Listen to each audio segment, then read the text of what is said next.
Okay. openings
implementing more efficient and effective public policies worldwide.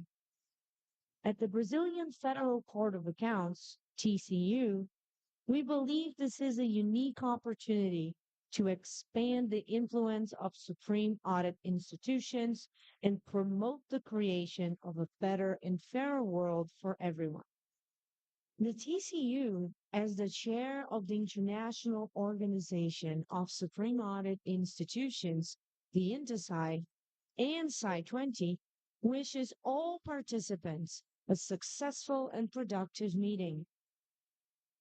Let's build bridges together.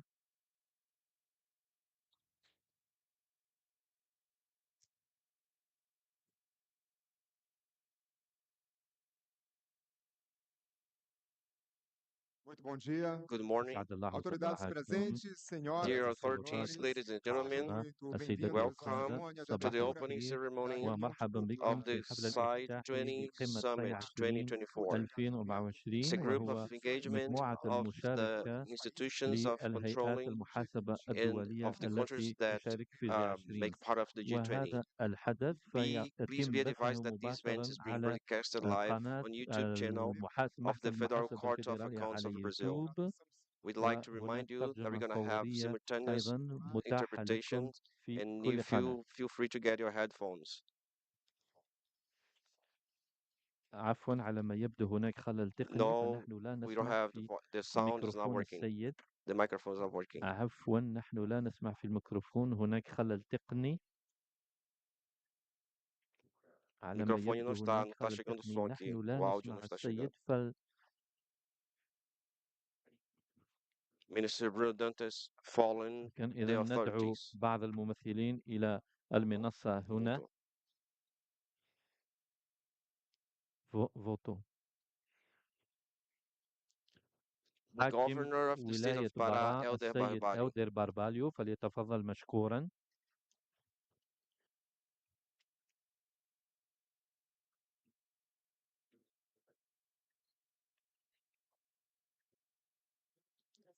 The Minister of وزير المدن السيد جادر بارباليو فيلو فليتفضل هنا إلى المنصة.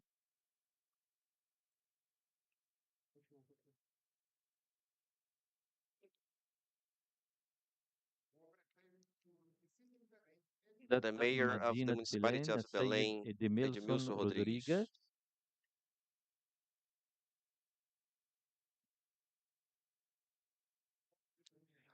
The national coordinator of the G20, Minister Carlos Villanova, in this act representing the government of Brazil in the G20. Maurício Lira.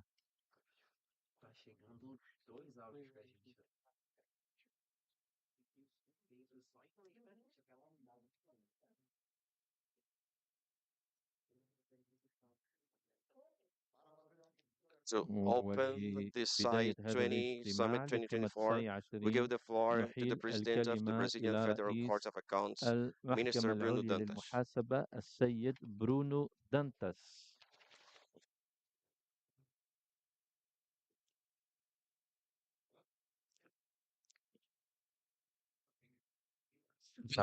صباحكم.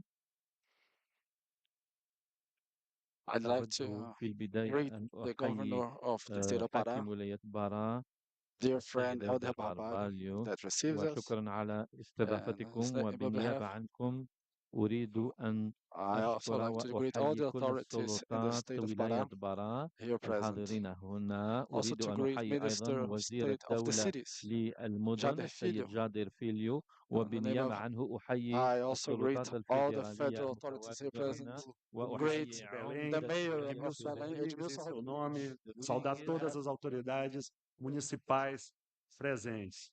Coordenador nacional do G20, Carlos Villanova.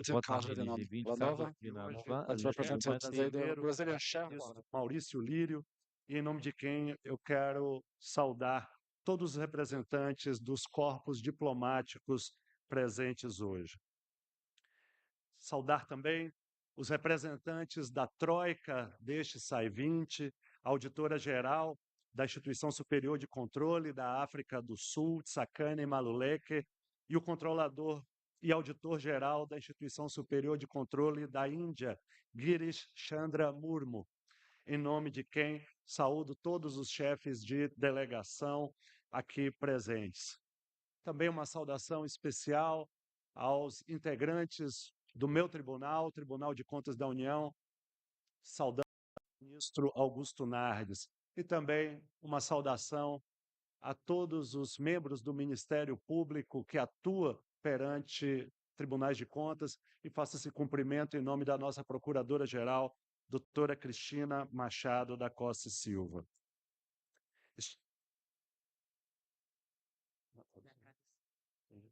Tá bom. Thanks God, I have the speech in English. I heard there is a problem in the translation, so I apologize to my friends from Pará, but I will have to deliver this speech in English so that our colleagues, our foreigner colleagues, can understand what I'm speaking. Dear participants of Supreme Audit Institutions, honored guests, ladies and gentlemen, good morning and welcome to the 2024 annual SAI20 conference held under Brazil's presidency this year. It is with great enthusiasm that I address this distinguished group of leaders and experts committed to cooperation for global progress. I would like to express my sincere gratitude to all participants present and to the organizers and sponsors who made this meeting possible. We are especially grateful to the government of the state of Pará and to Governor Helder Barbalho for their unwavering support in the organization of this meeting and for their hospitality here in Belém, the gateway to the Brazilian Amazon and the host of the COP30, the United Nations Climate Change Conference for 2025. Warm greetings to the delegations from SAI Angola, Azerbaijan, China, Ecuador, Egypt, Germany, Guinea-Bissau, India, Indonesia, Maldives, Poland, Portugal, Republic of Korea, São Tomé and Príncipe, Saudi Arabia, South Africa, and United Arab Emirates for being here, being part of this gathering. Please welcome to Brazil. Under Brazil's presidency and guided by President Luiz Inácio Lula da Silva, the G20 has adopted the motto for 2024, building a just world and a sustainable planet, encompassing an ambitious agenda for sustainability of our planet and human dignity. One of the major objectives of Brazil's G20 presidency is to reinforce global food security.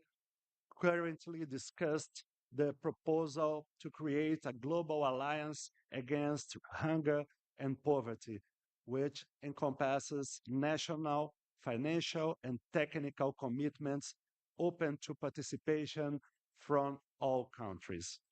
Furthermore, the G20 is expected to clearly define the meaning of a just and equitable energy transition and advance crucial issues related to the implementation of financing mechanisms to combat the climate emergency.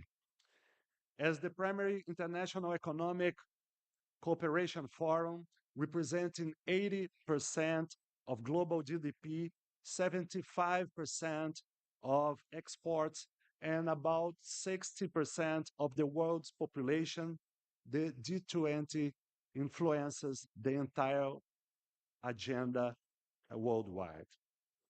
In the complex landscape of international negotiation, we should ask ourselves, how can Supreme Audit Institutions contribute to G20 discussions? The relevance of the International Organization of Supreme Audit Institutions, the SAI, and its members in promoting efficiency, effectiveness, good governance, and transparency in public administration is well established internationally. This has been formally recognized by the United Nations at various times, including in the context of the 2030 Agenda and the Sustainable Development Goals. Although we operate under different mandates, our institutions share the same mission to independently evaluate the allocation of public resources and the efficiency, effectiveness, and impact of public policies. Therefore, they stand out among public organizations due to their unique mandate to promote efficiency, accountability, effectiveness, and transparency in the public administration. This is true in Brazil, this is true in China, this is true in India, this is true in South Africa, this is true in Indonesia, and this is true in all 195 countries affiliated to INTERSAI. With a crucial role in promoting good governance standards, as well as overseeing and evaluating policies formulated and implemented by national governments, Supreme Audit Institutions are essential pillars in this process. In the context of G20, they emerge as vital actors to ensure public action aligns with the needs of the society, sustainable development goals, and international commitments, becoming even more significant when considering these agreements do not constitute legally binding obligations, but rather a voluntary proposal for global governance. Thus, Supreme Audit Institutions can and should contribute to promoting this agenda, acting as genuine catalysts for governmental action, ensuring that governments do their part within the global partnership for sustainable development.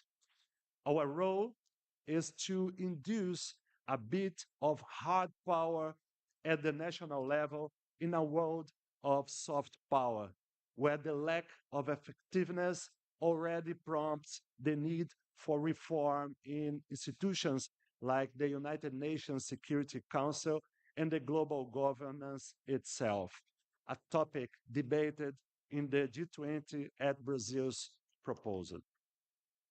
The harmonization of the economic, social, and environmental dimensions of sustainable development envisioned at the Rio 92 conference over 3 decades ago is also at the core of Brazil's G20 presidency.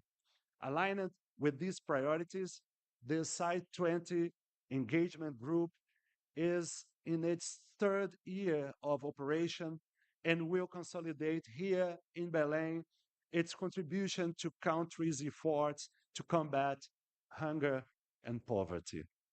Not only that, but we will also contribute in assessing the effectiveness of climate actions, especially in promoting just and equitable energy transitions. In recent months, our institutions have worked intensively to position ourselves beyond more than oversight and control bodies of state bureaucracy, becoming strategic actors to contribute to the G20 in the global mission towards a more prosperous and sustainable world. We want the voices of SAIs to be heard both in our national context and in regional and global multilateral governance forums. We know the challenges posed by the climate crisis, hunger, and poverty weigh heavily on the G20 nations, given their economic relevance and historical context. The eradication of extreme poverty is the first of the 17 goals of the 2030 Agenda of Sustainable Development signed by the United Nations members countries in September 2015. The effectiveness of public policies to combat poverty depends on multidimensional approaches that consider not only income, but also other aspects such as food, education, sanitation, and housing. It is equally important to have a specific focus on the most vulnerable groups: children, women, elderly, traditional and indigenous peoples, recognizing their particularities and representativeness in each society. According to the United Nations Food and Agriculture Organization report, in 2022, the number of people suffering from hunger worldwide increased by 122 million people compared to 2019, 3 years prior, before the pandemic of COVID-19.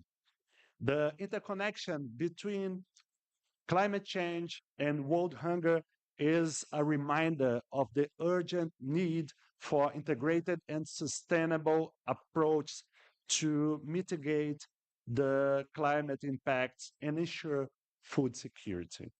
Recently, we witnessed a devastating catastrophe here in Brazil, in the state of Rio Grande do Sul, with floods affecting over 2 million inhabitants in 90% of the municipalities, affecting 471 cities and causing suffering, human losses, and incalculable financial costs, including to the agriculture sector. We are being challenged as a nation to review our resilience to extreme events. The climate crisis is one of the most urgent and complex issues that national governments face today, with significant risks to the most vulnerable populations, our country's economies, and above all, public budgets. Supreme Audit Institutions worldwide are at the forefront of a joint effort to improve governance in addressing the climate crisis. Globally, we need governments to overcome the impasses that hinder the establishment of effective climate action financing mechanisms. As example, Brazil itself has not yet regulated its carbon credit market.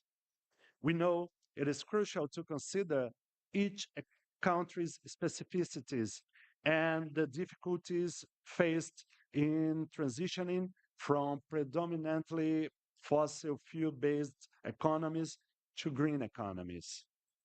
We understand the urgency of creating favorable conditions for investments that promote sustainable economic growth for all, leaving no one behind.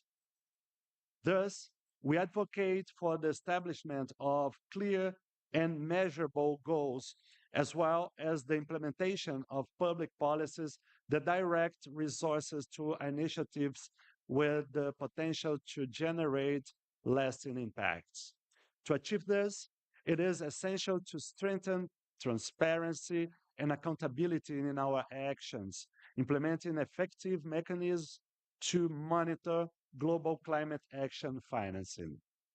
In this context, I'd like to highlight once again the relevance of the Climate Scanner, a project conceived by the Brazilian Federal Court of Accounts with the support of the SAI Working Group on Environmental Auditing.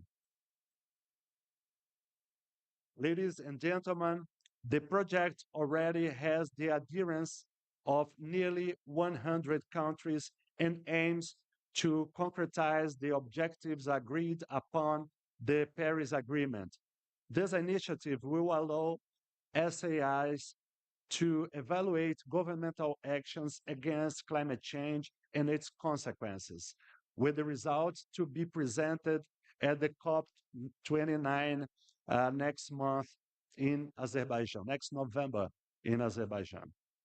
Recently, Climate Scanner has had its importance recognized as a tool to maximize synergies between existing climate initiatives during the 26th UN SAI Symposium in Vienna.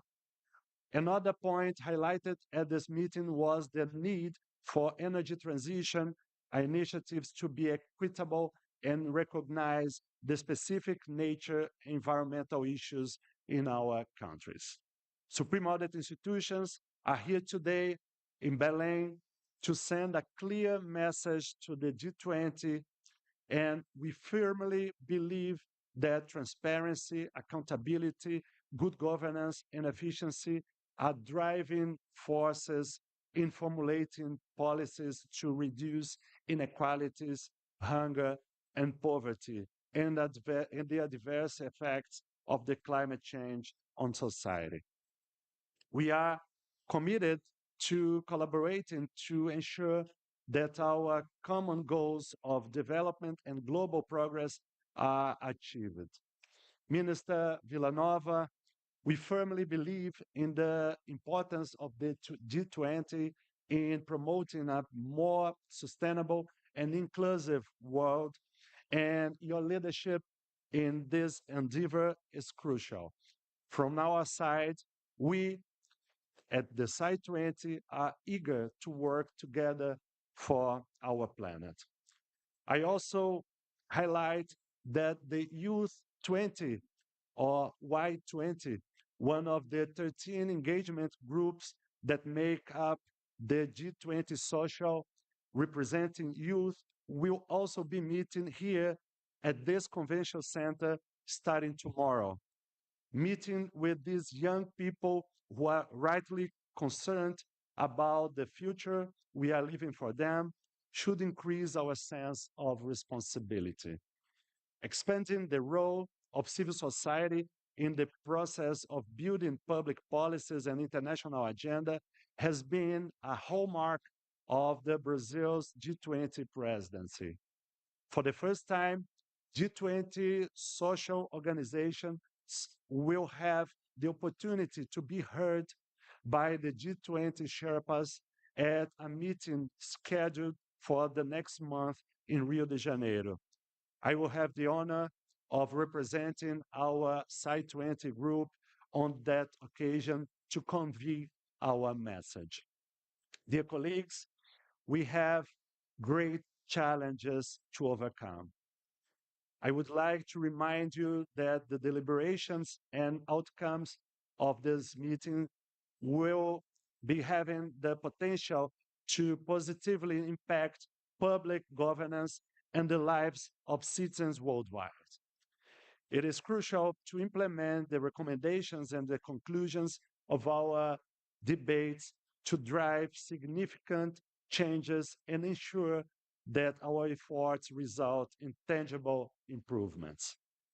More than just an engagement group of the G20, our SAI20 is a cooperative forum open to all Supreme Audit institutions wishing to contribute to the global debate. As we continue the efforts initiated in Indonesia in 2022 and in India in 2023, the growing maturity of our discussions and their potential to influence national public policies becomes evident. In 2025, the SAI of South Africa will take over the leadership of this forum, demonstrating our commitment to society. Auditor General Tsakani Maluleke made a great personal sacrifice, leaving family and friends in Pretoria on her birthday, celebrated last Saturday, to come to Brazil, join us, and loudly declare that South Africa will continue our collective work. Fortunately for us, Dr. Tsakani brought her little Naledi, who is 7 years old and is already being introduced to the Amazon, Governor Helder Barbalho. With a family history of engagement in worthy causes, for sure, the little Naledi has likely already presented her suggestions to the Youth 20 group. Our main goal is to build and send a clear message to the global community, highlighting the importance of our institutions in building a more just, equitable, and sustainable world. Finally, I would like to express my deep gratitude to our colleagues from Muslim countries present here for coming even amidst one of their most important celebrations, the Eid al-Adha. If not for this coincidence, we would certainly have with us our esteemed colleagues from SAI Morocco and SAI Turkey. I make this special mention on behalf of Ms. Isma Yatun and Dr. Alangari, the chairs of SAI Indonesia and SAI Saudi Arabia. And let's open our mind, dear colleagues, and work with the spirit of collaboration and innovation. Let us challenge ourselves to think innovatively and act decisively. Together, we can overcome any obstacles and pave the way for the better future for the coming generations. As the United Nations Secretary General Antonio Guterres stated at the G20 Summit last September, no nation, no region, no group, not even the G20 can face these challenges alone. We must act as a family to save our only planet and protect our only future. In this spirit, I echo this sentiment, reiterating that we, the Supreme Audit Institutions, are part of this family and we are committed to this mission. Thank you, everybody.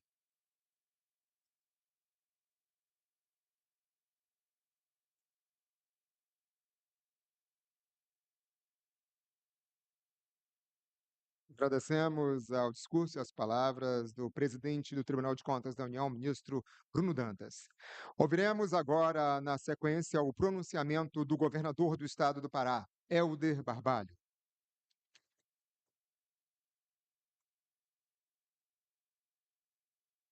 Licença, excuse me, the channels for translation are now working, so I will tell you the channels. Portuguese is channel 5, Spanish, Espanol 11, Arabic 20, and English 15. Channel 15 for English. Governor will speak Portuguese, so channel 15. And I will repeat once more, Portuguese 5, Spanish 11, Arabic 20, English 15.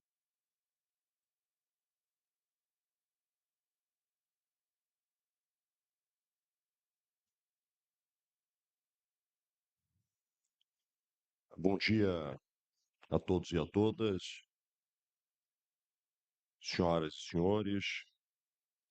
Cumprimentar inicialmente o presidente do Tribunal de Contas da União e presidente do SAI20, ministro Bruno Dantas, e ao fazê-lo agradecer a deferência da escolha de Belém, a escolha do estado do Pará, a escolha da Amazônia para receber este importante momento em que os tribunais de contas, as cortes supremas de contas dos países do G20 reúnem-se para tratar de temas tão relevantes como sustentabilidade, urgências climáticas, meio ambiente e combate à pobreza e às desigualdades. Cumprimentar ao prefeito de Belém, prefeito Edmilson Rodrigues, cumprimentar ao coordenador nacional do G20, ministro Carlos Villanova, cumprimentar ao ministro das Cidades do Brasil, ministro Jader Filho, cumprimentar em nome da conselheira presidente do Tribunal de Contas do Estado, Rosa Egídia, e do conselheiro presidente do Tribunal de Contas dos Municípios, Antônio José Guimarães, cumprimentar as Cortes de Contas do nosso Estado, cumprimentar os Ministérios Públicos de Contas aqui presentes, seja da União, seja do Estado, quanto das municipalidades, e estender os meus cumprimentos ao ministro Augusto Nardes, cumprimentando aos demais membros do Tribunal de Contas da União.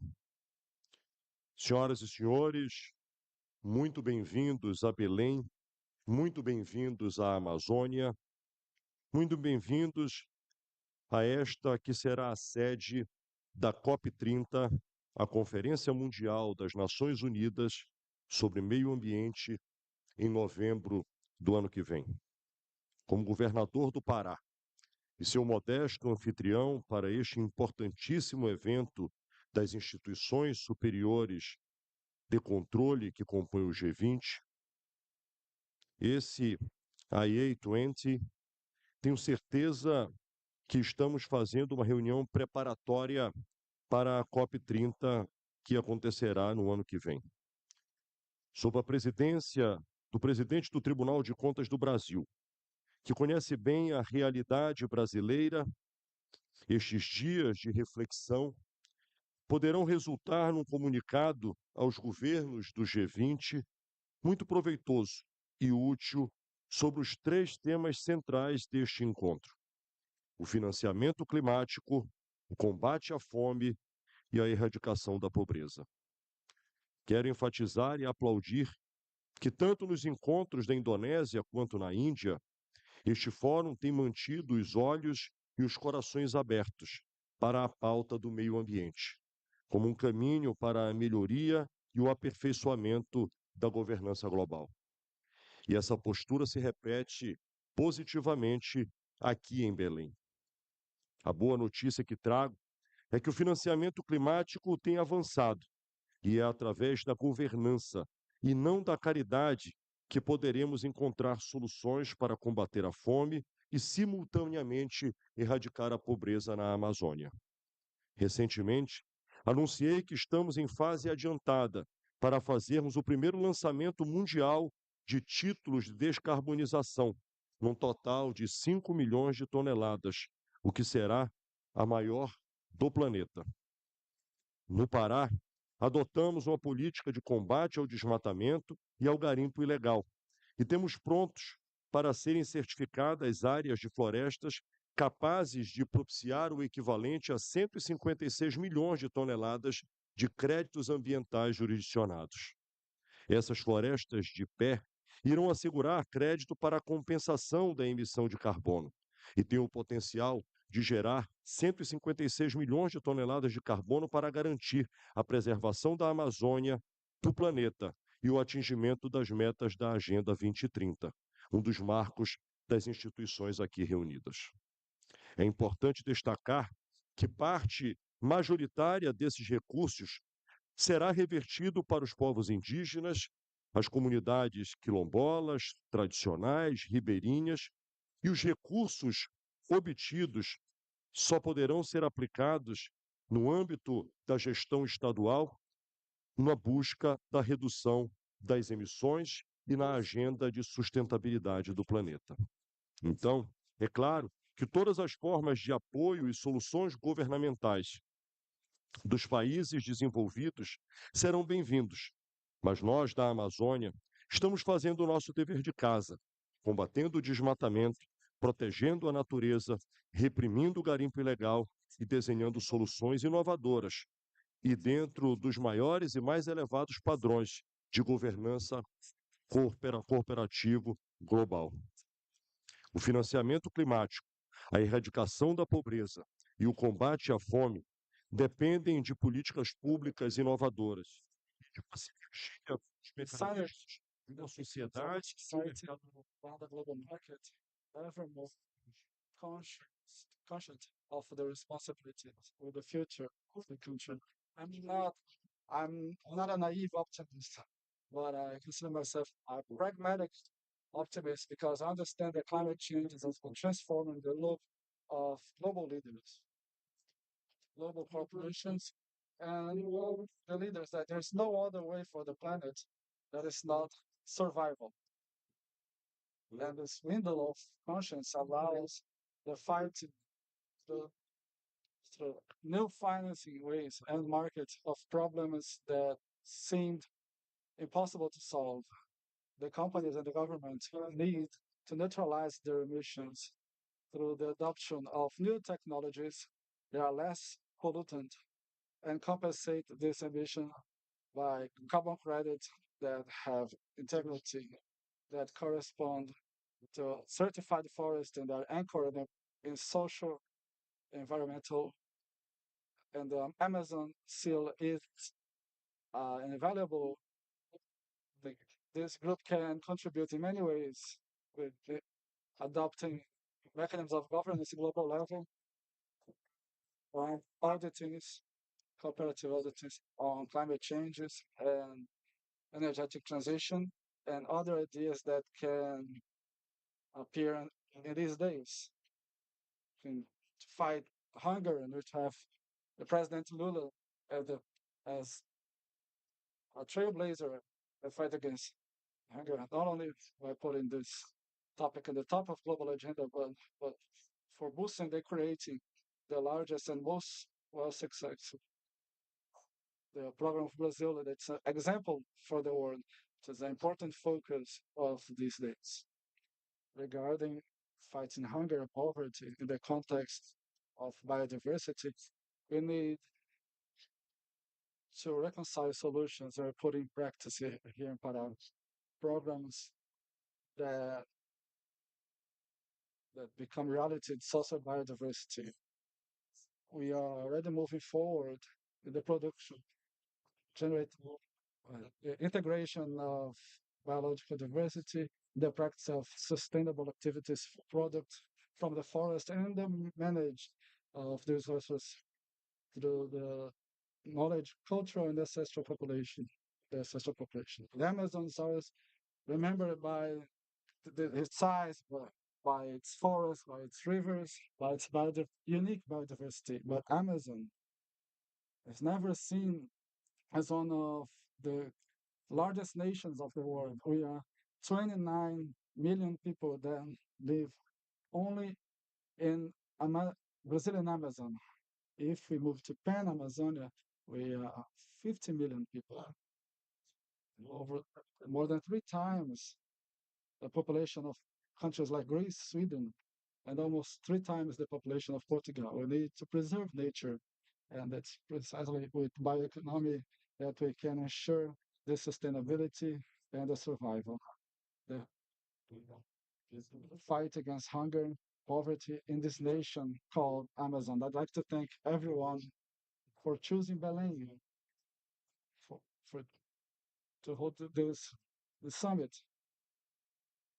Greeting a very fraternal Minister Bruno Dantas on behalf of all here present.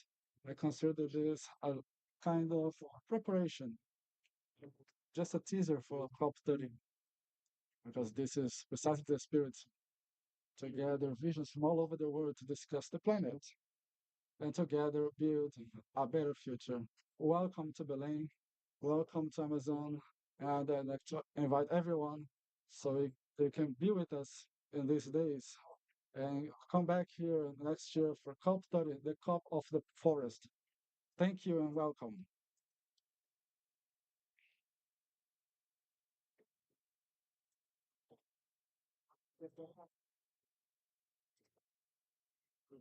Thank you, Governor Aldo Barbalho.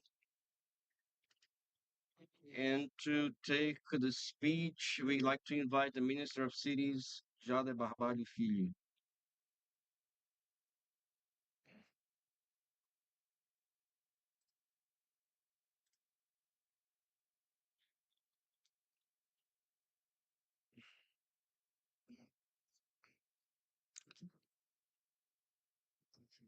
Eu vou falar em português.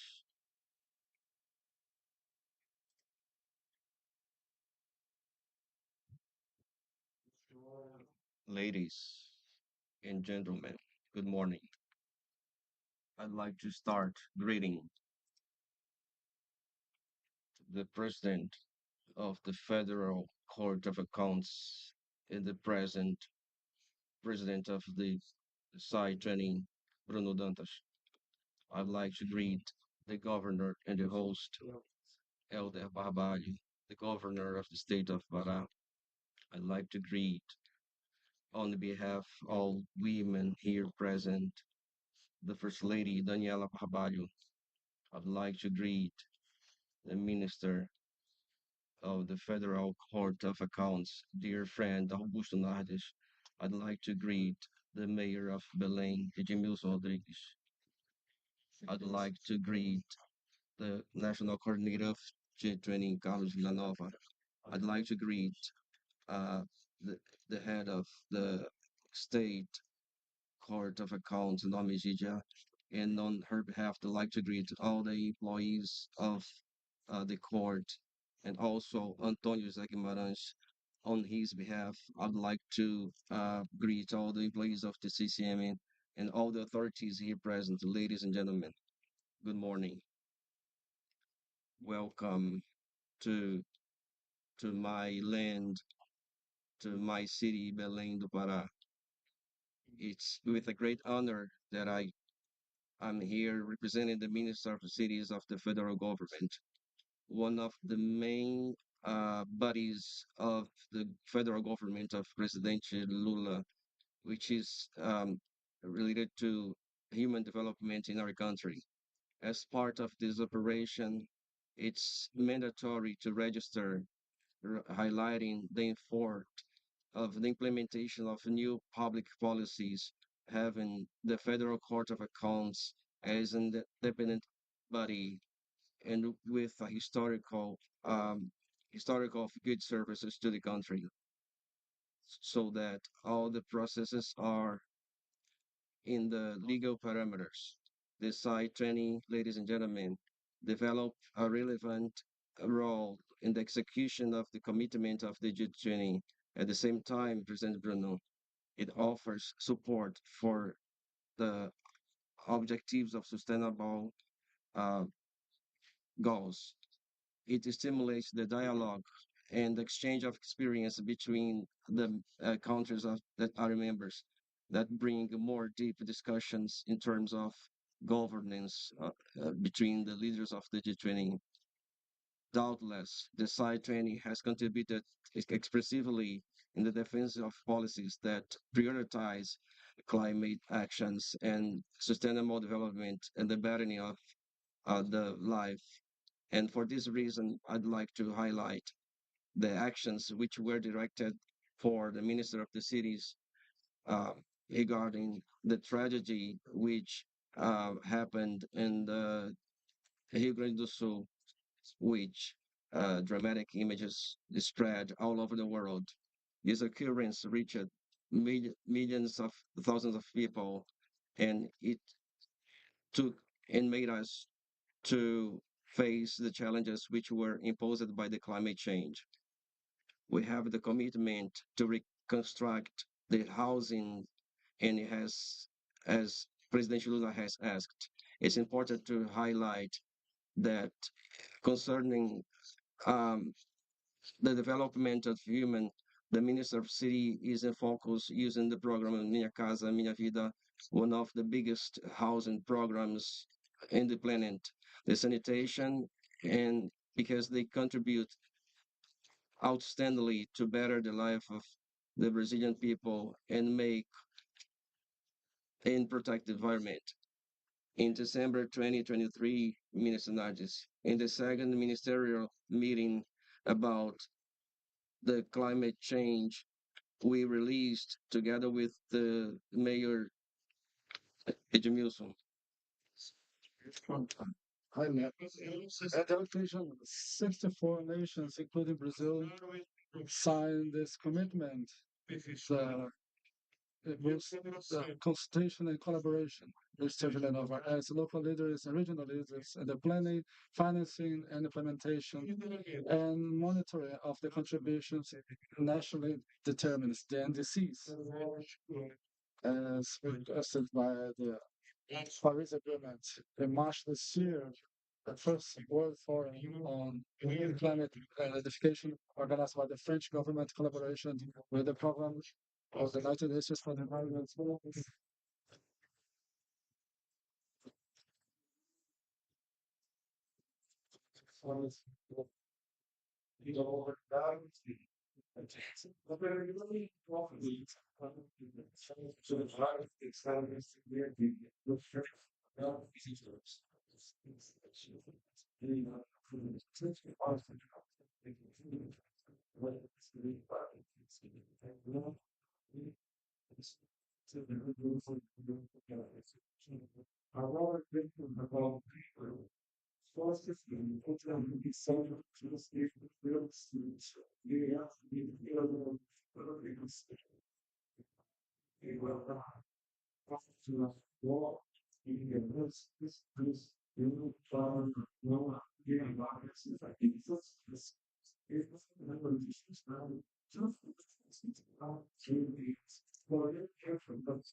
it's indispensable that these are sustainable.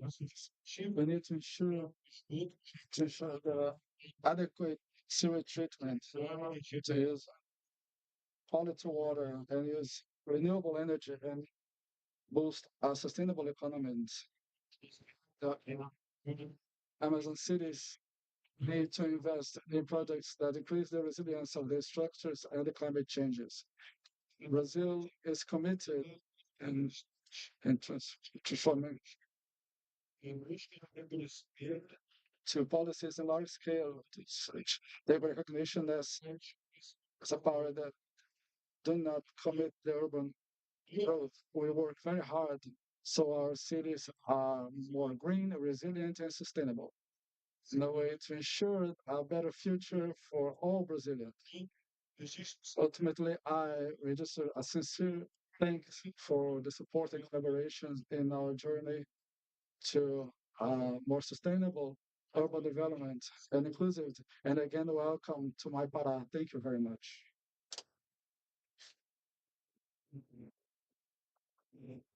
I'd like to thank the words of the Minister of the City, Jade Barbalho Filho, and we'd like to invite to his speech the Mayor of the Municipality of Belém, Edmilson Rodrigues.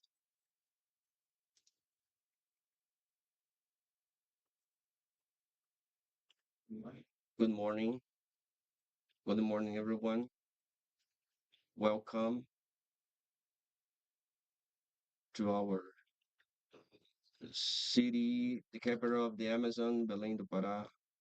Thank you a lot, the President Lula, for organizing the process of the repositioning of Brazil in the worldwide. And the exercise of intentional exercise of protagonism, and a protagonism that targets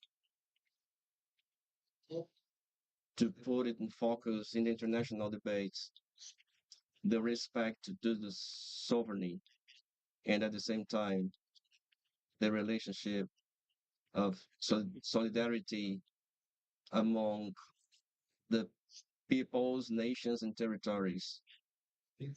What what shows an advance of the democratic experiences in each country in the world. This action, intentional action with a civilized character that brings the members of G20 to Belém. And I am, as a municipality authority, I recognize the importance, and I would like to thank all of you in here, especially to our Minister of the City, Jada Filho, which represents the federal government, and also Dr. Carlos Villanova, that has a fundamental role, which is to visualize the logistics to the holding of um, events that will bring to Belém with the 20 most rich that makes part of this net, and some other countries that aggregate in this international debate.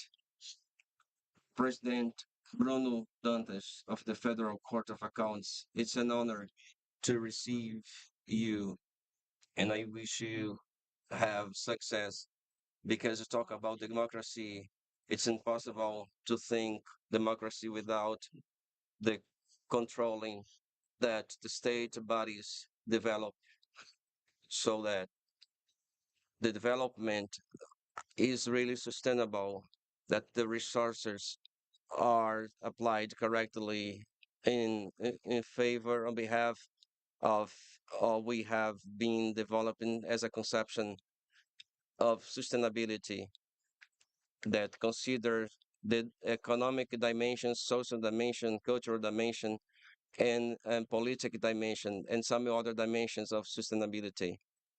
I would like to very humbly to make a reference to someone which is not who is not here anymore, who passed away yesterday, Frei Ezequiel Simeão do Rosário. I pay this tribute to him because young of 34 years old, who was born in the interior of the state, in the municipality of Altamira, and being a Catholic here, act as together with the population, helping people who live, homeless people. It's one of the most vulnerable social segments. He was part of the municipal committee that was established here in Berlin as a fight against poverty and to guarantee the dignity to this population for some reason live without housing. So Frei Ezequiel passed away. The topic of this meeting is the fight against hunger, poverty, and at the same time, the climate crisis. I believe that when we talk about the work um, of with humans for any reason and almost always provoked by poverty and live on the street, this is a very excellent tribute. And at last, there are two thinkers, one who is European, Sartre, and one Brazilian thinker, Milton Santos, that asked me to reflect on a very important topic, which is the concept of Sartreano, practical and inert, that was developed in the perspective of a Brazilian genius, Newton Santos, as dynamic inert. I use this notion, this categorization of dynamic inert to express that the relationship to my country and to the Amazon in the economic dynamic worldwide. To my mind, to my assessment, the dynamic inert has to be changed because today there is a theory that prevails, a theory that was created by David Ricardo, which is the theory that the comparative advantages. But there is another theory for the 20th century developed by Gunnar Myrdal, this Swedish, that talks about the vicious cycle of the poverty. These two theories, they need to be reflected critically because it has our role in the Amazon has been serving mineral resources, exporting commodities, which makes us not to break the poverty cycle, uh, prevents us to have the resources from the nature, prevent us to generate resources here, to diminish the misery and the poverty in Brazil as a whole.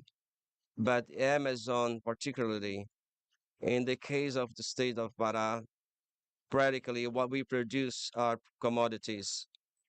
And there is something aggregated, which is more, you need to know that you from other countries, all the exporting of primary resources, all 100% don't pay any fee. We sell energy, we sell natural products, we export our richness, and we don't receive any fee to help in development and to fight against the hunger. Poverty is not necessarily makes people be without dignity, but extreme poverty. Acabou. The extreme poverty is something unacceptable. So all the authorities have said they talking about the importance of a new path to be built. Our government has talked about the policies. Our minister has mentioned our policies, and everything has contributed. In 2021, we had 2022 a 49%. With President Lula, we have decreased this number in living with hunger, 14 million less, but we still have 19 million people suffering from hunger all over Brazil, and the state of Pará has less than 49%. We have advanced, but this is not acceptable that the state that today export mineral and one of the biggest in the world and many other products has placed us in the front of exporting country. It's not acceptable that half of the people is living in poverty and one part live in extreme poverty. Our local efforts and the federal efforts are real, but there is something that needs to be done. If the blanket is short, how to make it bigger? It's possible to make it bigger with innovation, respect to the sovereignty, but it's not possible to keep a situation where the process. We need to make the economy more primary, and we need to stop uh, assuming the whole of role of exporting Mm, Policies of Agora Belém of fighting hunger. Today in Belém, practically there is no people of fighting hunger because we create a basic income that, with the help of Bolsa Familia from the federal government, could give to the capital city less degrading conditions. But I talk about structural changes. The efforts are being made, but the international debate must talk about the nations that can enable that with respect to the sovereignties, the countries can develop completely. So the alternatives, technological alternatives, innovations are also linked to fighting hunger, the fight poverty, and the affirmation of democracy. To the development that's really sustainable. That means the preservation of nature, the respect to nature, but means before anything the right to life with dignity. I'm sorry because I'm emotional, the emotional way of talking about this topic, but because I know that G20 fulfills this role, and there are nations that are very rich. One of the largest GDPs. Brazil today is one of those great country. One of the is within. Russia is the fourth largest GDP. Brazil is one of the 10 biggest. Not only GDP we're talking about, but the relations between those GDPs, so that some don't have the right to destroy the ecological balance, and keeping a good standard of the peoples and other produce richness with a lot of work, export energy, and living in degradation and poverty. These people. Thank you. I thank the mayor of Belém, Ms. Rodrigues. Now we'll listen. We'll hear from the national coordinator of the G20 and representative of the Brazilian Shepherd G20, Minister Carlos Villanova. Will talk about the aligning and the collaboration between the agendas of SAI20 and G20 for the global progress. I'd like to ask my bosses to talk in English. Vossas Excelências, Bruno Dantas, presidente do TCU. Sua Excelência, Éder Barbalho. Your Excellency, Mr. Jader Barbalho Filho, Minister of Cities. Your Excellency, Edmilson Rodrigues, Mayor of Belém. Honorable ministers and delegates from the G20 and the invited country's Supreme Audit Institutions. Ladies and gentlemen, on behalf of our G20 Sherpa, Ambassador Mauricio Lírio, it's a great honor to address you at this session of the SAI20, the engagement group that brings together Supreme Audit Institutions. Engagement groups play an essential role in enabling the G20 to fulfill its mission of giving voice and agency to actors beyond the executive branches of member countries. Within the G20, we have groups led by civil society, the business community, unions, academia, and think tanks, and also engagement groups led by state bodies other than the federal executive branch, such as SAI20, J20, Urban 20, and Parliaments 20. Under the Brazilian presidency and hosted by Minister Bruno Dantas, we have the privilege of assembling the highest bodies of audit institutions from around the world. I extend my congratulations to Minister Bruno Dantas and his team for inviting our G20 Sherpa team to address this distinguished group. Let me also thank Governor Barbalho for welcoming us to the beautiful state of Pará for these and many other G20 events, such as the Tourism Ministerial Meeting to be held in Belém next September. Ladies and gentlemen, Brazil assumed the G20 presidency in December 1st, 2023. Presiding over the group is both a great responsibility and a unique opportunity for us. We will host more than 120 meetings in all regions of Brazil, culminating in the Leaders' Summit in November 18 and 19 in Rio de Janeiro. Brazil is proud to be the third of a sequence of 4 developing countries chairing the group since the end of 2021. We build upon the successful presidency of Indonesia in 2022 when the SAI20 was established, and in India in 2023. We look forward for the presidency of South Africa in 2025. The world is in a dire situation. We face multiple crises that exacerbate each other, requiring more international cooperation, not less. Among the most pressing challenges we face are persistent hunger, poverty, and inequality. Armed conflicts with catastrophic humanitarian consequences, widespread setback in living standards, inflation and debt vulnerabilities, high volatility in food and energy prices, and a climate crisis that is no longer a distant threat but a present reality.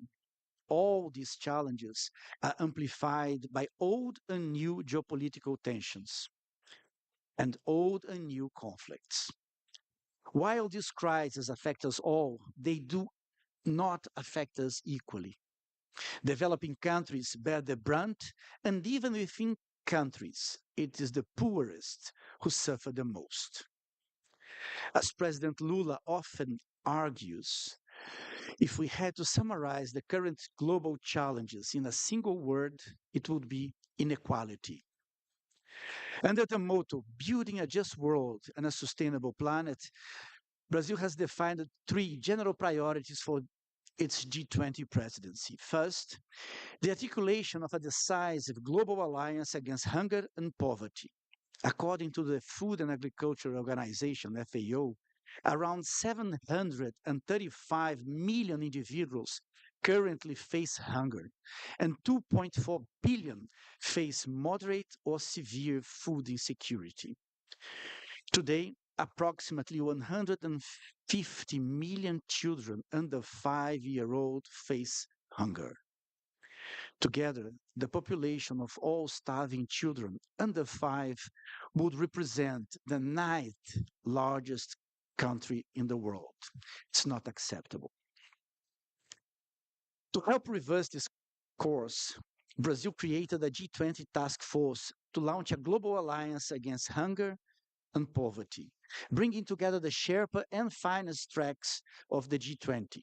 The alliance will take concrete steps to mainstream a set of established domestic public policy instruments that have proven successful in developing countries, including targeted cash transfers, school meal programs, support for family farming, single registry systems for low-income persons and families, and social security mechanisms. The second initiative I would like to highlight is the G20 response to climate change. Humanity has until the end of this decade to prevent global temperature from rising beyond 1.5 degrees Celsius, above industrial levels. An outcome that would bring unacceptable risks for future generations. Many countries are already facing the tragic consequences of climate change. Brazil has witnessed the loss of 173 lives in the unprecedented flood in the state of Rio Grande do Sul. A somber future has already arrived. By bringing together the world's largest economies, which account for 3/4 of global greenhouse emission, the G20 can be a catalyst for partnership, high-level coordination, and new policy consensuses. The third priority of Brazil's G20 presidency is to reinvigorate multilateralism and promote the reform of global governance institutions. There is a growing perception that key institutional organizations, such as the Bretton Woods institutions, the World Trade Organizations, and the United Nations, are in urgent need of reform. The current context of polarization and distrust, exacerbated by the conflicts in Ukraine and Palestine, weakens the very institutions designed to uphold international peace and security and promote global prosperity. The lack of representativeness further undermines their effectiveness and the legitimacy of their decisions. Only with a reinvigorated multilateral system can peace, stability, and sustainable development be attained. Ladies and gentlemen, we are pleased with the first 6 months of our G20 chairmanship. The overall priorities were well received, especially the emphasis on promoting development and reducing inequalities.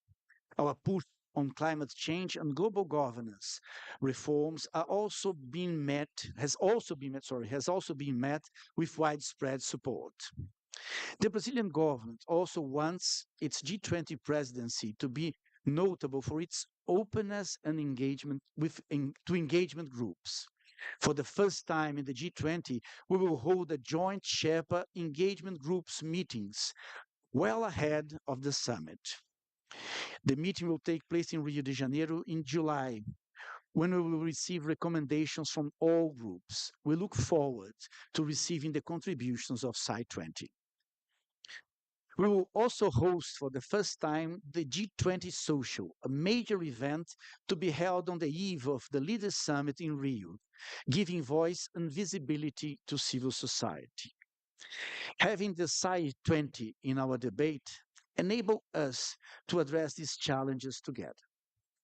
I must congratulate you, Minister Bruno Dantas, for the agenda you chose for the SAI20 discussions, from multidimensional poverty to climate change and the energy transition. These topics are fully aligned with our G20 priorities. Please count on the Brazilian government to help build a successful SAI20. The time has come for the G20, together with SAI20 and all engagement groups, to make their contribution to a serious discussions on the current global crisis and to put sustainable development back at the center of the world agenda. Thank you very much.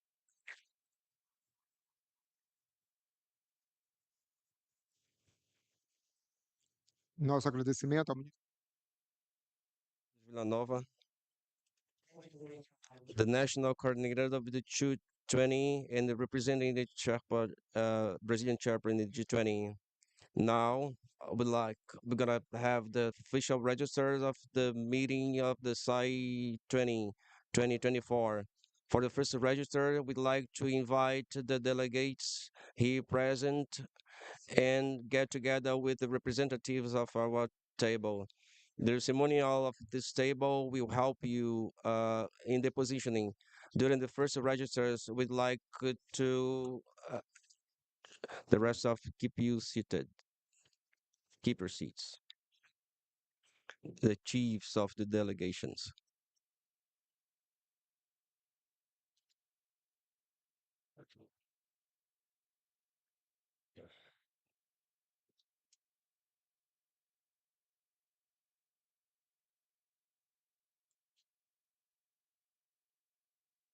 Cadê o roteiro impresso? Não tem isso aqui, não tem. Tem, tá por aí, tá por aí. Porque tem tudo isso aí, cara. Isso aí que ele falou, tá tudo ali, tá tudo lindo. Baixa mais isso aí. Não, tá lendo, é. Bota aqui, pô, pra gente ler. Esse aqui não tem, pô. O inglês não tem.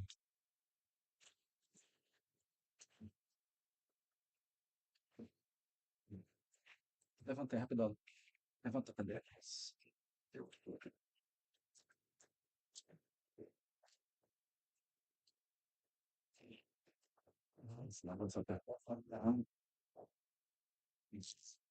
Essa confusão que deu aí, bicho.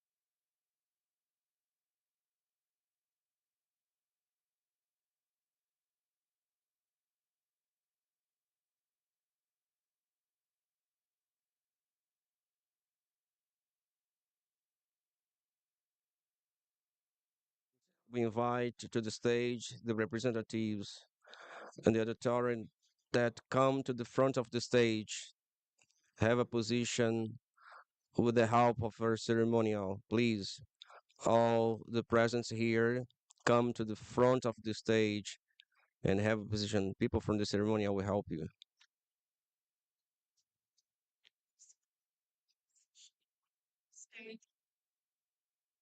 Of the whole group.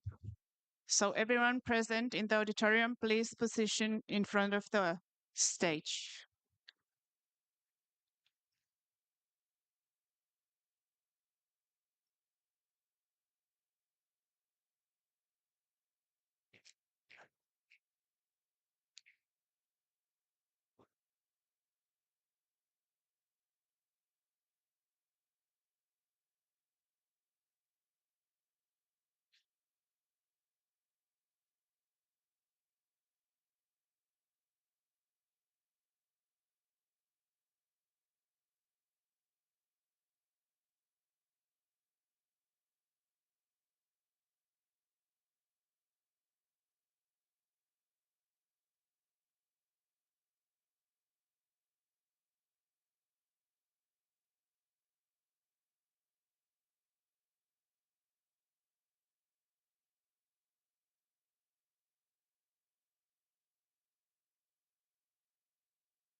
Encerra-se neste momento.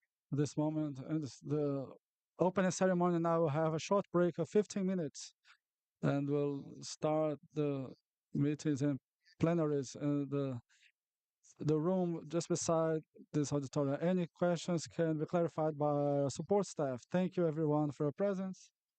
Have a nice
Welcome to the SAI20 statement session.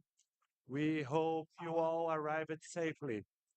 We are thrilled to have such a distinguished assembly of leaders and experts ready to discuss topics that will drive positive change and innovation in our field. Your presence here signifies a shared commitment to excellence and progress, and we look forward to the invaluable contributions each of you will make. We have chosen the city, Belém, in the Amazon region to host this meeting so you can experience the forest around us. Imagine what the world would be like without this magnificent nature that surrounds and sustains us. It is imperative that we protect our environment and preserve it for future generations. Our summit continues in this plenary today and tomorrow morning, where we will engage in crucial discussions that aim to shape the future with our collective vision and leadership. Speaking on behalf of the former SAI20 2023, it is my privilege to invite the Controller and Auditor General of India, Girish Chandra Murmu, to address us. Please, Mr. Murmu. Thank you. Excellencies, distinguished delegates, ladies and gentlemen, namaste and greetings to all. It is my honor and privilege to address this august gathering at this third SAI20 Summit. Just 3 years old, SAI20 was established within the G20 architecture by SAI Indonesia.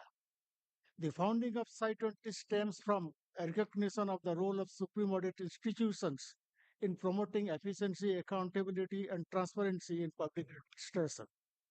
In this short span of time, SAI20 has established itself a dynamic and robust group committed to ensuring good governance in the realization of G20 agenda.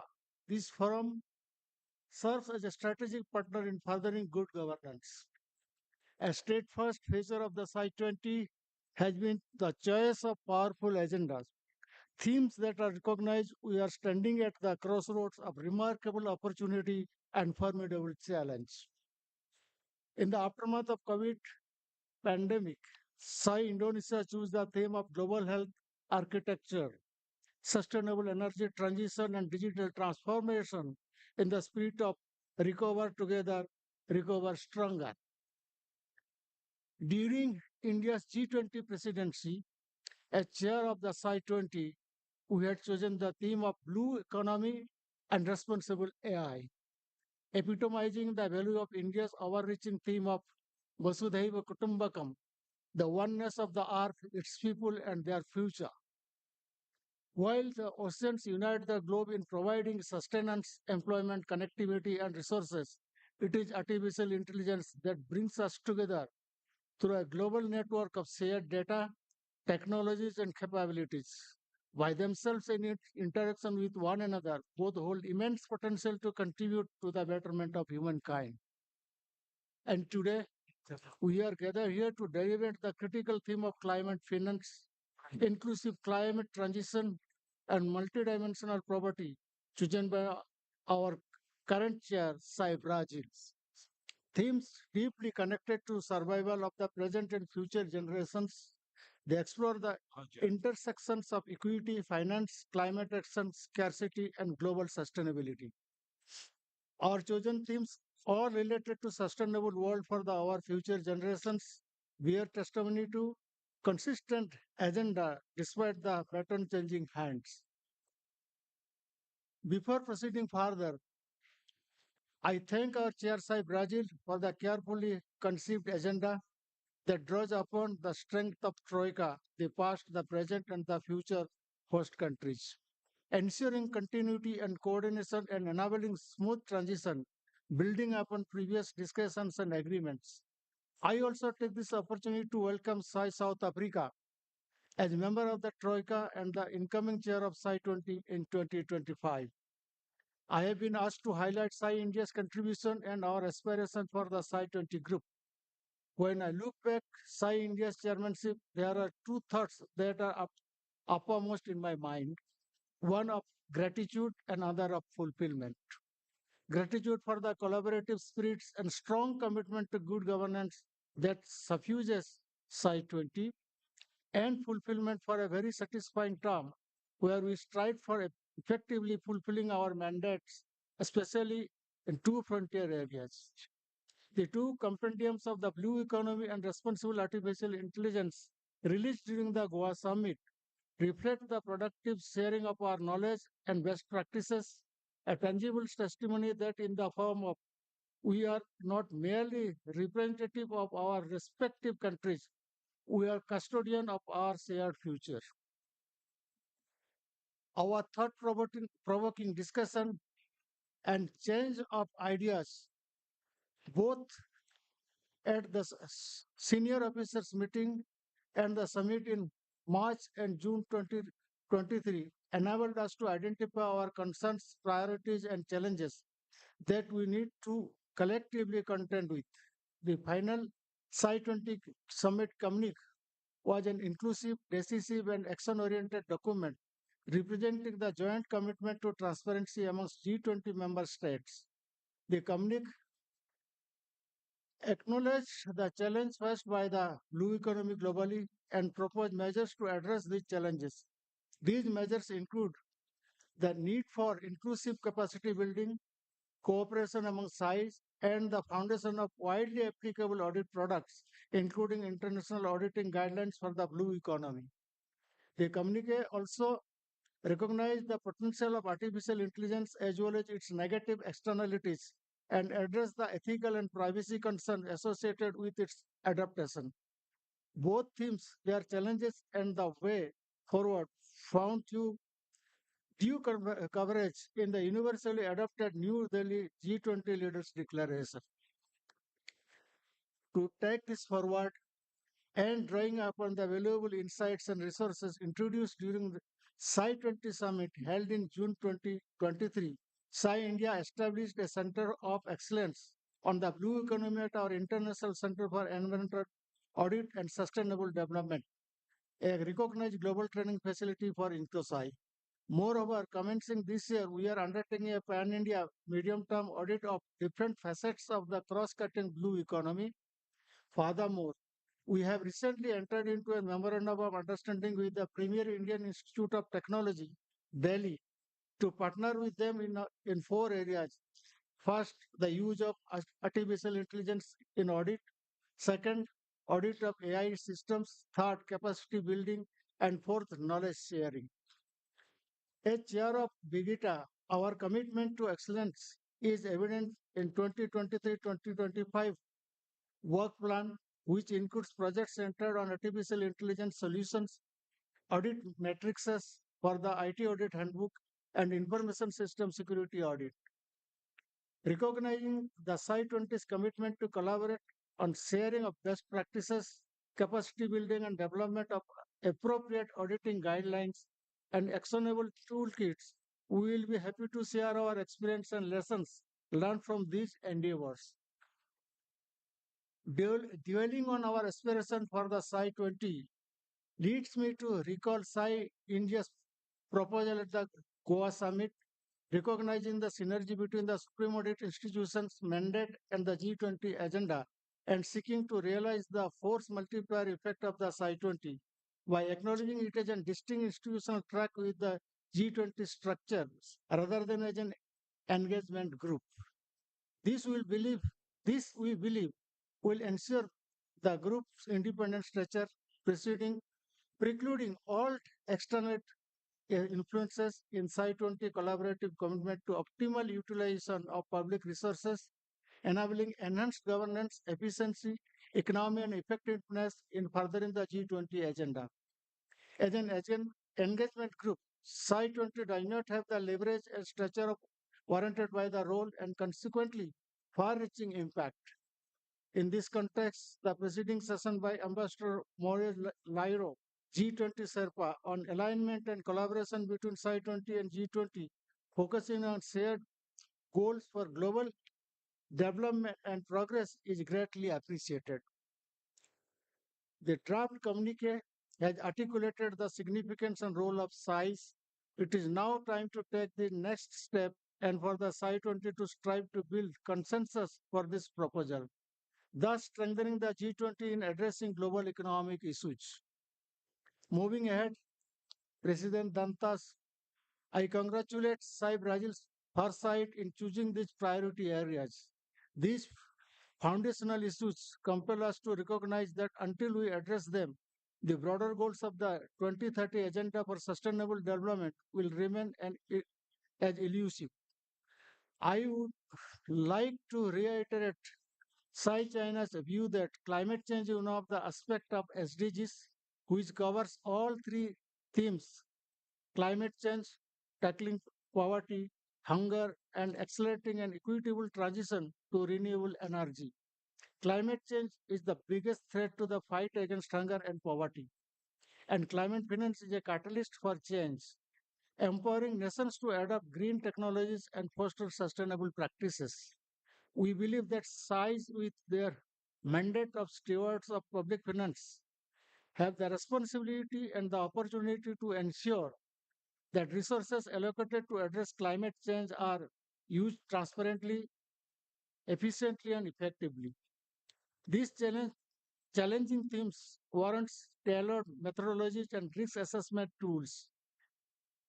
SAI need to assess the efficiency of financial mechanisms and scrutinize overall governance and decision-making process involved in the broad spectrum of public sector climate change policy and financing, ensuring these are accountable, participatory, responsive to the needs of affected communities. UNDP's multidimensional poverty index has three equally weighted dimensions: health, education, standard of living, represented by 10 indicators. India has added two additional indicators for material health and bank accounts to gauge India's national MPI, lined with the national priorities of improving maternal health, increasing equity, and promoting financial inclusion. Correspondingly, we need to increasingly broaden our audit strategy to leverage data analytics and technology, enabling targeted outcome-oriented recommendations for addressing these challenges. Our world, interconnected as never before, demands our collective wisdom, our shared resolve, and our unwavering commitment to fostering sustainable development. The SAI20, with its collaborative commitment to an accountable, economic, efficient, and effective governance, and a strategic partnership with our government, has a crucial role to play. Let our deliberations be guided by empathy, informed by evidence, inspired by the unwavering belief that together we can achieve the extraordinary. I am confident that though collaborative efforts of the SAI20, we will find the strength to build a more inclusive and resilient global community. Thank you very much.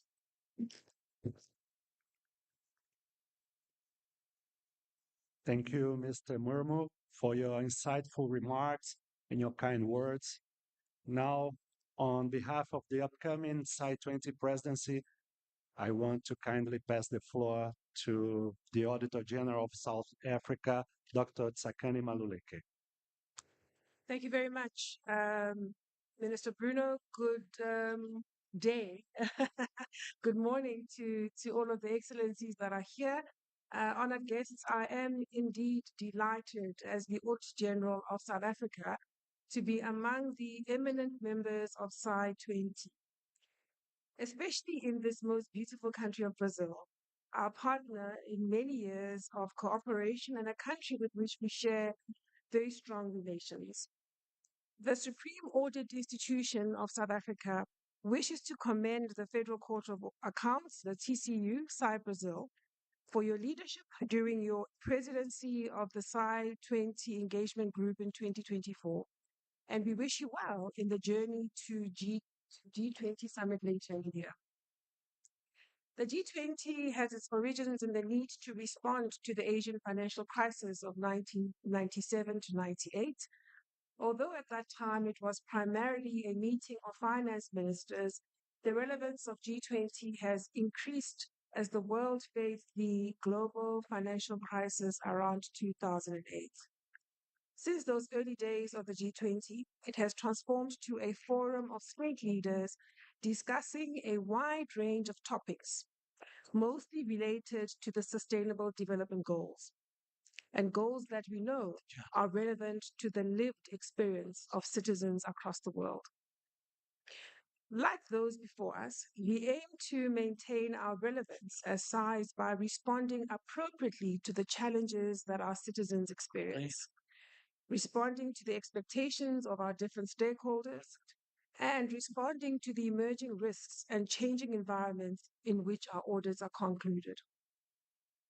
Behind the numbers, the findings, and the audit outcomes are people who are without the basic services that were promised to them by their elected representatives. It's people who are prevented from participating in a country's economy and from realizing their very best potential as individuals and as a collective. These are the realities of our own society as well as in the global context.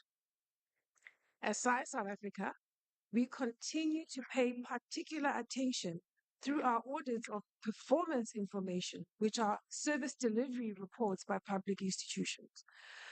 We pay attention to ensuring that we understand and we reflect the lived experiences of the citizens of our country.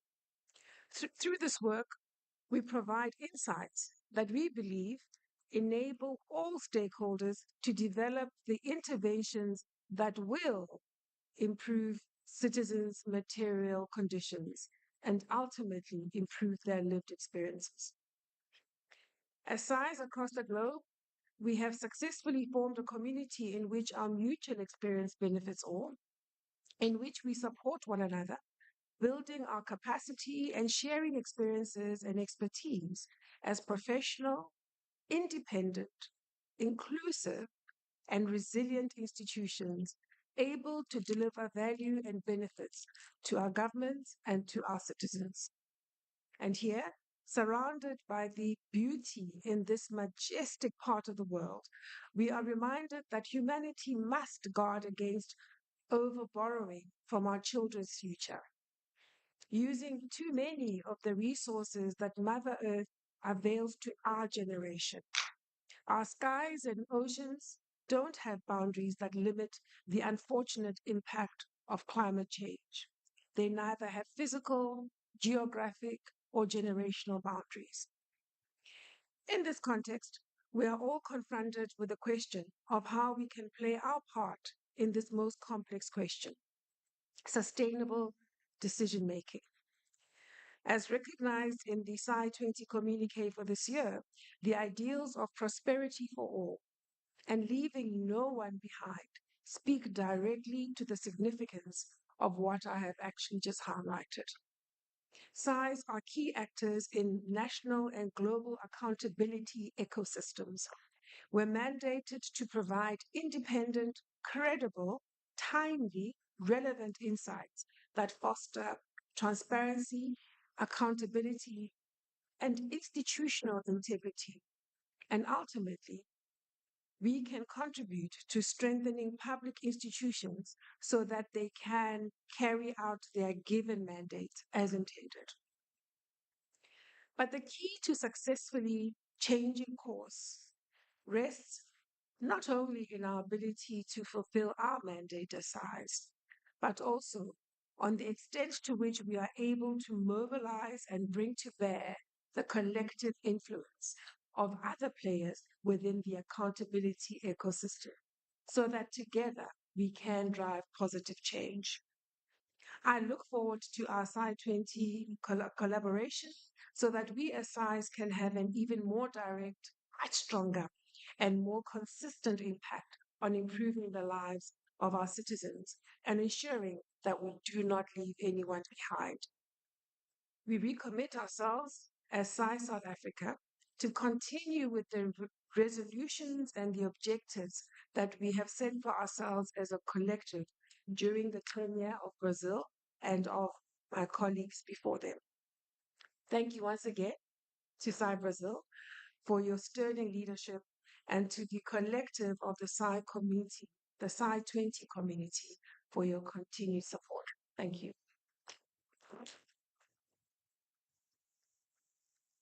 Thank you very much for your inspiring words, Dr. Sakani Maluleke. And dear colleagues, we will now hear the 2 minutes opening remarks from the Supreme Audit Institutions of the member countries of the SAI20 in alphabetical order. So I now have the pleasure to pass the floor to SAI China, Mr. Wang Beiqian, please. 尊敬的丹斯塔院长，各位同事，很高兴来到巴西贝伦参加省20负责人第3次会议。Dear Mr. Dantas, President of TCU, dear colleagues, it is my pleasure to be here in Belém, Brazil, to attend the third SAI20 Summit. 侯凯省机长因工作原因不能出席本次会议，他委托我向各位转达热情的问候。Mr. Hokai, Auditor General of China, is unable to attend this meeting, and he has entrusted me to convey his warm regards to all of you. 我仅代表中国审计署向布鲁诺·丹塔斯院长和巴西审计法院为此次会议顺利召开做出的周到安排，表示衷心的感谢和高度赞赏。On behalf of the National Audit Office of China, I would like to express my heartfelt thanks and high appreciation to President Dantas and TCU, and for your warm greeting, for the hospitality and thoughtful arrangement you made to this meeting. 本次会议所涉及的主题，无论是消除贫困，还是应对气候变化、促进能源转型，都是2030年可持续发展议程的核心目标。The themes covered by this summit, be it poverty eradication, climate change, or energy transition, are all core objectives of the 2030 Agenda for Sustainable Development. 中方高度重视审计20的合作，支持主席巴西审计法院设定的有关主题，愿同各方加强沟通协调，聚焦发展议题，取得更多积极成果，发挥最高审计机关的独特作用，为促进世界经济增长、全球可持续发展做出应有的贡献。China attaches great importance to cooperation within SAI20, supports the themes set by TCU as the SAI20 chair, and is willing to strengthen communication and coordination with all parties, focus on development issues, achieve more positive results, play the unique role as SAIs, and make due contribution to the promotion of world economic growth and global sustainable development. 近年来，中国审计机关深入关注扶贫和能源转型主题，开展了大量工作，如组织各级审计机关持续开展扶贫审计，开展对可再生能源发电相关政策和资金情况的专项审计等等，取得良好的成效，获得全社会的广泛认可。In recent years, China has paid close attention to those themes and carried out relevant audits, including organizing poverty alleviation audits at all government levels and carrying out special audits of poverty implementation and funds related to renewable energy power generation, which have achieved good results and gained wide recognition from the public. 与会各国在相关领域也积累了许多很好的经验，我们愿意与各国审计机关加强交流，相互学习，共同提高。We know that fellow SAI20 SAIs have also have many good experiences in these areas. We're willing to strengthen exchanges with various SAIs, learn from each other, and improve together. 最后，预示本次会议取得圆满成功。谢谢。Finally, I wish this meeting every success. Thank you.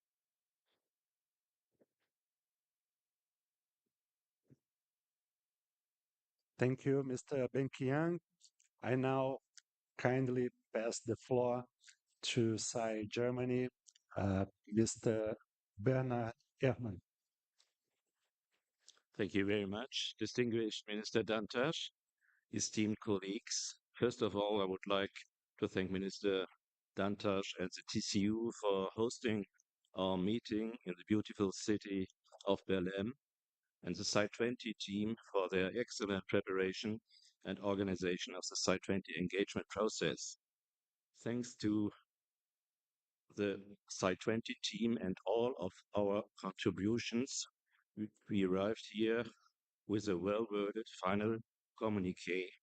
The communique provides G20 governments with clear recommendations on reducing hunger and poverty, as well as enhancing their climate action with a special focus on promoting the much-needed transition towards clean energies. In particularly, I appreciate the emphasis that simply increasing funding is not enough. It is crucial to ensure effective use of funds to make a meaningful impact. To underscore this, on international climate finance, the German federal government alone spends consistently more than 5 billion euros a year. With regard to hunger and poverty reduction, Germany made 34 billion euros available to support developing countries in the last year. In our performance audits, however, we found that the impact of funds on climate action and energy transition remains unclear, and internationally and domestically, it's the same way. Similarly, in our audits of development aid measures and of, for example, the activities of the UN entities, we found that it can be difficult to make efficient use of rapidly increased funding in challenging environments. Therefore, we are convinced that with a strong focus on performance audits, SAIs can contribute to the effective use of funds. Also, I'm fond of our recommendations to not only develop and implement strategies based on clear and measurable goals, but also to pursue an internationally shared approach. From my view, this international cross-cutting perspective forms the key strengths of SAI20. While I would thus like to applaud Minister Dantas, the TCU, and all those involved on what we have achieved so far, I also would like to emphasize 2 points from the perspective of the German side. Recommending coordinated international action on global challenges, our communique aims to improving our rules-based international order. Yet that rules-based order is under pressure that impacts our work. Also, our communique forms a single, however important step in a broader endeavor. I'm convinced that SAIs, as guardians of accountability, make essential contributions to addressing the global challenges we are facing. We should encourage ourselves to continue our joint efforts to hold governments accountable and provide them with evidence-based advice. It is my conviction, the more we root our recommendations in audit findings, the more impact SAI20 can make. Concluding, I look forward to adopt the communique as well as to our future collaboration within SAI20 and beyond. Thank you very much. Thank you so much, Dr. Eman. It is a great honor to see our SAI20 community growing and gathering this year SAI Germany with us. Now, I want to pass the floor to the pioneer of this engagement group, Dr. Isma Yatun from SAI Indonesia. Thank you, Chair. Excellency, Mr. Bruno Dantas, President of Brazil Federal Courts of Accounts, Excellencies, Head of Supreme Audit Institution, members of SAI20, and guests, distinguished ladies and gentlemen. First and foremost, I would like to thank and congratulate the Brazil Federal Court of Accounts as the chair of SAI20 for hosting SAI20 Summit. Our presence here today reflects our shared commitment to promoting the transparency and accountability of G20 governments, while the summit's outcomes will significantly benefit not only the SAI20 forum, but also the global community. Also, With the presence of upcoming INTOSAI chairs, SAI Egypt and SAI Indonesia, I would like to underscore the significance of TCU's initiative to voice out the SAI20 outcome within the INTOSAI community. Excellencies, ladies and gentlemen, this year we commend Brazil's focus on climate finance and the fight against hunger and poverty, which are crucial to achieving the SDGs. SAIs should play a central role by ensuring the accountability and transparency of climate change initiatives. Our oversight function will improve governance and ensure the achievement to targeted outcome in the fight against hunger and poverty. Ultimately, together, let us move forward with a renewed commitment to our shared goals, knowing that our collective efforts will pave the way for a sustainable and resilient future. Thank you for your attention and dedication to this crucial cause. Thank you. Thank you very much, Dr. Ismayatun. Now I want to pass the floor to SAI Republic of Korea, Mr. Jae Che. Honorable Minister Bruno Dantas, President of the Federal Court of Account of Brazil and Chair of SAI20, distinguished head of G20 SAIs. It's my privilege to have this valuable opportunity to meet the heads of G20 SAIs and to discuss and endorse the SAI20 communique, which effectively conveys the message of the SAI20 initiative in this beautiful city of Belém, Brazil. Let me begin by expressing my deepest gratitude to the SAI of Brazil for their tremendous efforts in organizing this event and for the warm hospitality extended to our delegation. I also thank the head of G20 SAIs for their leadership and insights in promoting climate finance and the fight against poverty and hunger as the two priority areas for this SAI20 Summit.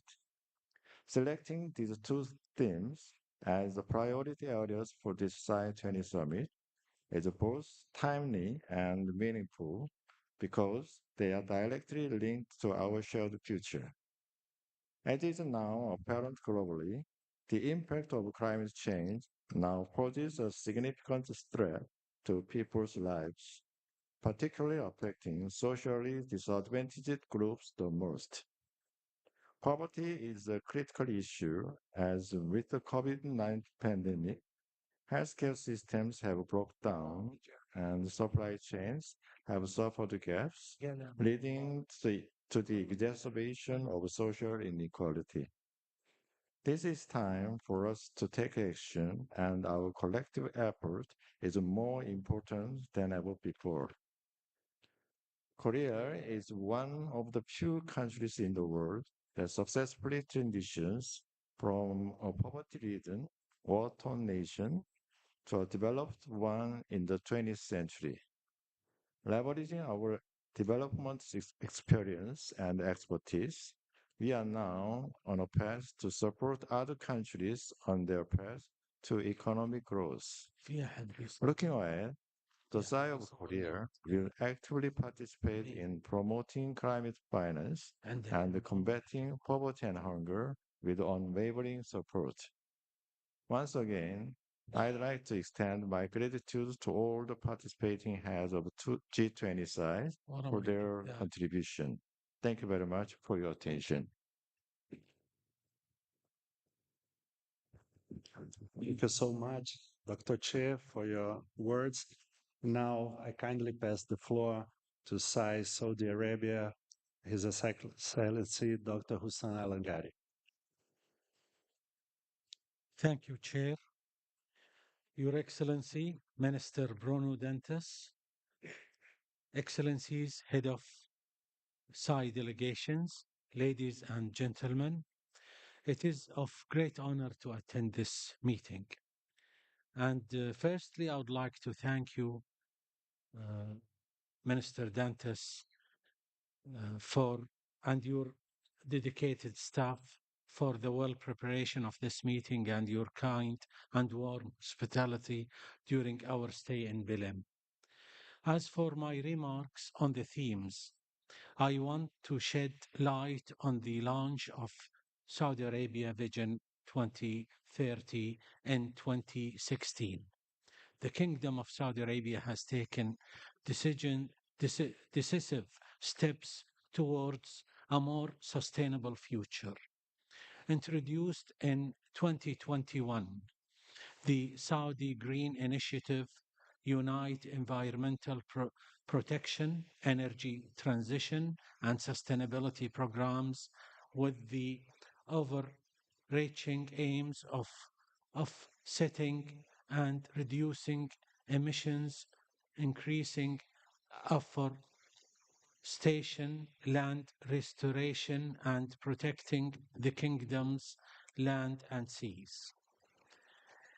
In addition, the Middle East Green Initiative, MGI, is a regional effort led by Saudi Arabia to mitigate the impact of carbon emissions of the region and to collaborate to meet global climate targets. From the perspective of economic and social development, the Kingdom of Saudi Arabia has developed social security system program to achieve social protection objectives. These include cash support, rehabilitation, training, and the provision of appropriate job opportunities to help the neediest citizen improve their social and economic aspects. The Kingdom of Saudi Arabia has not neglected its contribution to providing international social and economic aid. The King Salman Humanitarian Aid and Relief Center, KS Relief, was established and has significantly impacted global humanitarian efforts. Since its establishment, KS Relief has provided aid to millions of people in over 80 countries, addressing critical needs such as food security, health services, education, and shelter. KS Relief has implemented thousands of projects responding to crises caused by conflicts, natural disaster, and pandemics. Its efforts has been instrumental in alleviating suffering and improving the quality of life for vulnerable populations worldwide. Given the importance of the role of that Supreme Audit Institutions can play to ensure that these government initiatives and projects related to sustainable and social development achieve their goals efficiently and effectively, we, as head of Supreme Audit Institutions, recommit ourselves to ensuring transparency, accountability, efficiency, and good governance for these type of initiatives and programs. These principles are our guiding lights in our collective efforts to combat inequality, poverty, hunger, and the adverse effects of climate change. Finally, I extend my heartfelt gratitude to the Federal Court of Accounts of Brazil for hosting the third SAI20 Summit during Brazil's G20 presidency. This summit is a testament of our collective commitment to serve as a platform for enhancing accountability and transparency. We eagerly anticipate supporting the Audit General of South Africa as the upcoming chair of SAI20 in 2025 and wish them success in their presidency. Thank you, Your Excellencies, for your attention.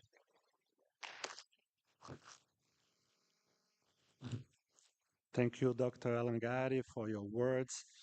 And I must say, it is both an honor and a privilege for this engagement group to have here in this session the next leaders of Intosai for the next 10 years. We have here Mr. Badawi from SAI Egypt. We have here Dr. Isma from SAI Indonesia. And we have here Dr. Alangari from SAI Saudi Arabia, who will chair Intosai in 2025, 2028, and 2031.